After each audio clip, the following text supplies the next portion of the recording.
It's semifinal Saturday at the State Amateur Baseball Tournament, and Alexandria hopes to make it their return to the championship game, a point they'd reached in 5 straight seasons prior to being upset last year in the quarterfinals. Winter Cologne standing in the way of the Angels' 6th trip to the title game in 7 years in front of a big and beautiful Cadwell Park. In the second inning, Alexandria co-manager Chris Merrick exits stage left. Pretty good call by the manager to bat him there. He actually is the manager, as I just mentioned. It's 1-0 Angels. Bottom 4, though.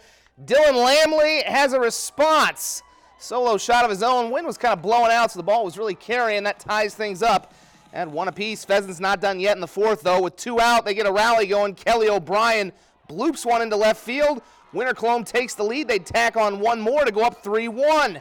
Stayed that way until the 7th inning. Peyton Smith, I mentioned that ball was carrying. It was also carrying to center field, too. That'll get to the wall, and everybody will run forever. They get a run off that as Jared Zen scores. Alex ties the game at 3-all. That was a triple for Smith. Later in the frame, they've got the bases loaded again for Merrick, and he's leaving the yard again. A grand slam, part of a 6-run inning that would prove to be the difference as Alexandria, their manager, literally leading them with a 7-3 victory. Now, they'll face the winner of tonight's second semifinal between Canova and Garrett's, and that game scheduled to start around 7:30. The championship tomorrow slated to start around 2 o'clock. In Class A, Yankton has already punched their title game ticket, leaving 3 teams to battle for the final spot. We'll have highlights of these games coming up tonight at 10, as well as that Canova game. In the early game, Renner eliminated the Sioux Falls Squirrels, and Renner looking to get back to the championship. They've been to the title game every year since 2003. They have an early lead on the Brewers game. We'll have highlights of that Renner and Brewers game, plus the Canova game tonight at 10 o'clock.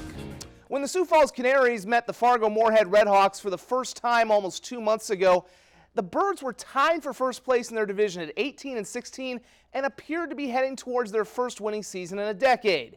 Instead, things went off the rails. The Redhawks swept the Canaries in 4 games in Sioux Falls and have the American Association's best record.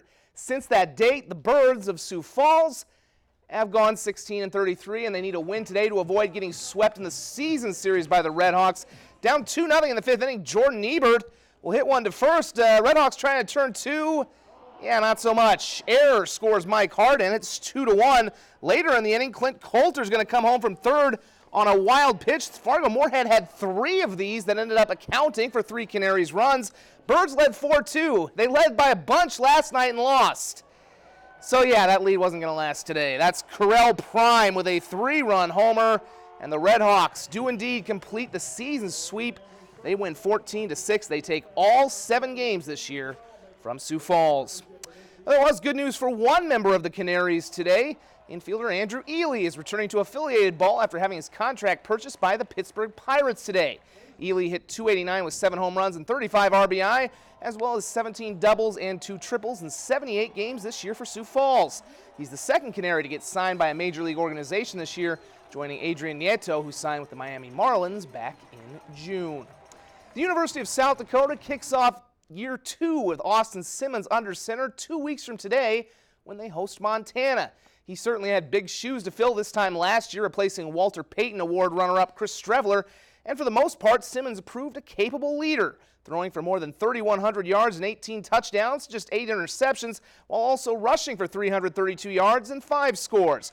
After starting every game for the Coyotes last season, and with most of his receivers back, USD expects big things from a player who should be far more comfortable in his own shoes. Not just from a playing standpoint, but from a leadership standpoint. I think it's so important as a quarterback in our system to be able to not just run the offense, but to lead the offense. And that's one of the areas where Austin's improved greatly. You learn a lot throughout the course of a year. And really just looking this year to build on top of that each and every week. Him having that little bit of experience too, he's come a long way from obviously from when I first got here. He's been building a lot. He's looking a lot more confident as well too. And we will have plenty more on the Coyotes, as well as all of our local college and prep teams on Tuesday night in our annual Gridiron Preview Show with features and analysis to get you ready for the kickoff of 2019. That's Tuesday night at 6:30 right here on KDLT. Simmons' predecessor will have some big shoes of his own to fill in the CFL over the next couple weeks.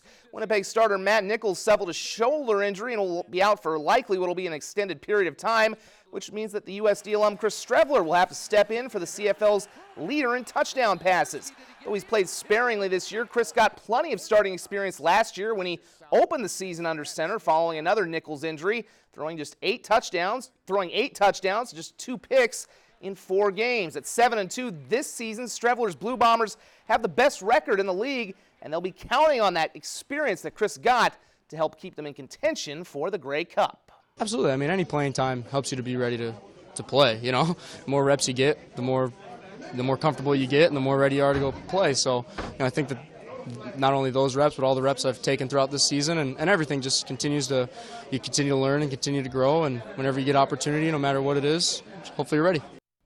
And he'll make his first start next week at Edmonton. We're back in 1 moment.